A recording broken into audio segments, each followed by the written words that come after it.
सखी बड़ा ढेर दिन बाद मिलल बाड़ू हो, तनी उनकर हाल चाल सुनावा। ये सखी का बताई तोहर यारवा के हाल। जहिया से तू गइल बाड़ू नो तोरा याद में ना खाता ना पियता, पागल के भेज धइले बा। लो है सुना आगे बोलो कुछ तो सुनावा सखी गौवा के खबर, कैसन बा हमर दुलरुआ लभर। मत पूछे ये सखी का बताई तोरा के। अरे कुछ तो सुनावा सखी गौवा के खबर, कैसन बा हमर दुलरुआ लभर। किया बही बाटे कुआरे की बिका गइल बा, हो बिका गइल बा। ए सखी हो तोहरो यारवा पागला गइल बा, तोया अपन दाढ़ी बढ़ा के साधुआ गइल बा।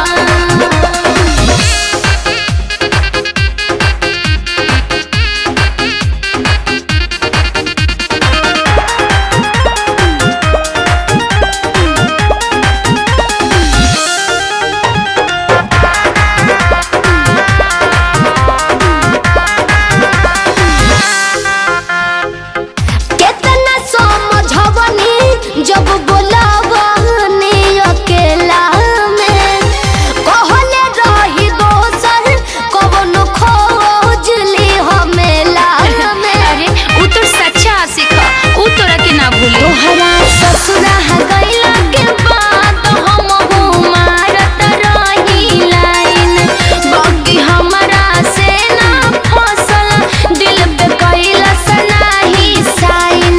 बोला मोटो छोट बाकी दोबारा गइल बा, दोबारा गइल बा।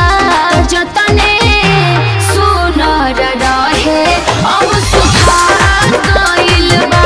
ए सखी हो तोहरो यारवा पागला गइल बा।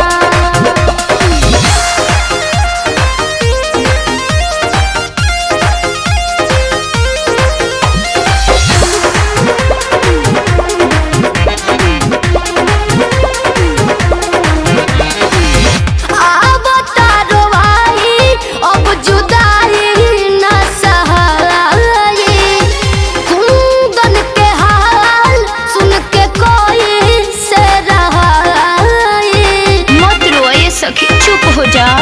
जवन होखे वाला रहे होई गइल रे सखिया, तना तानई हर में ना लगई हो केतन रोई अखिया।